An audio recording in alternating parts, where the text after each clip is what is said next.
Magandang araw mga kapatid. Ngayon po ulit ay makakasama natin si Pastor Roval Narda upang tanungin patungkol sa naging salita ng Diyos kaninang umaga.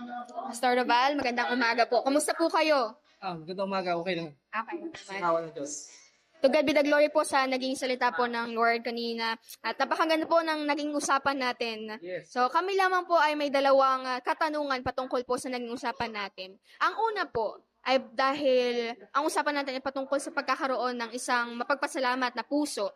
Paano po tayo magkakaroon ng puso na mapagpasalamat kahit na po ang sitwasyon natin ay hindi maganda? Okay. Paano ba tayo magpapasalamat? Kahit hindi maganda yung sitwasyon. Tama ka, kasi normal sa taong pasalamat pag maganda yung kanyang kalagayan. Pero we are called to be grateful in any circumstances in our lives. Paano nga ba? Simply kasi, kailangan maintindihan mo yung grasya ng Diyos. It's all about, lagi to sa interview ko, every time namin message ako, it's all about the love of God. It always stirs up our emotions. Sabi ko nga, the grace of God is too powerful na hindi po pwedeng naintindihan mo siya ng buo tapos hindi ka maapektuhan at hindi ka mabago. So, being grateful is all about not it pierces to the situations of your present your current situations. Kumbaga, you're not grateful because of your surroundings. You're not grateful because you don't have or you have something. You're grateful because you received something even before pinanganak ka. So, ibig sabihin, may something lang dapat kayo pagpasalamat, hindi ka pa pinapanganak. And that is the grace of God.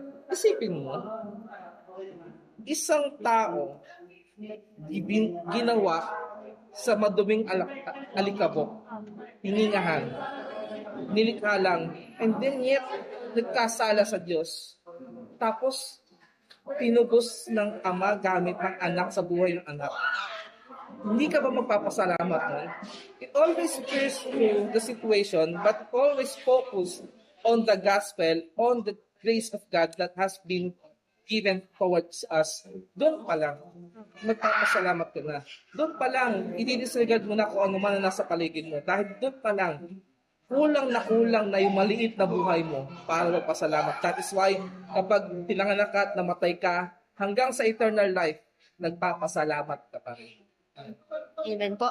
At sa huli po naming katanungan, paano naman po natin ipapakita o ibibigay, i-share po sa ibang tao kung sila sa sarili nila, hindi po sila grateful or hindi sila deserving na bigyan o ipakita yung gratefulness po na yun?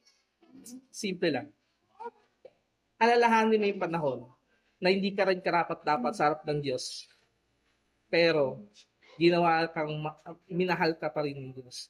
Dumating sa punto na kung saan yung mga taong iniisip mo na hindi karapat-dapat is ikaw din ay hindi karapat-dapat.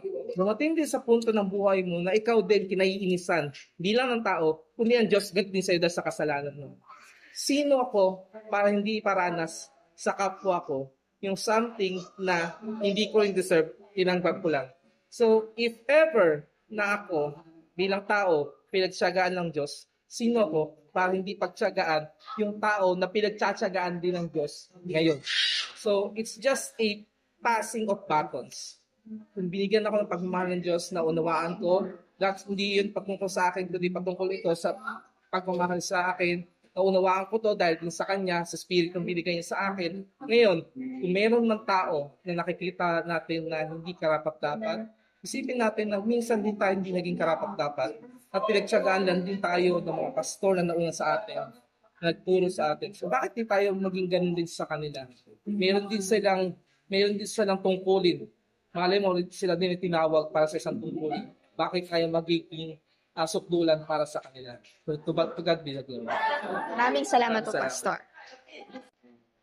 I invite everyone po to attend our Sunday worship service at 10 o'clock a.m. to 12 noon, located at number 1 Mabolo Street, San Jose, Rodriguez, Rizal.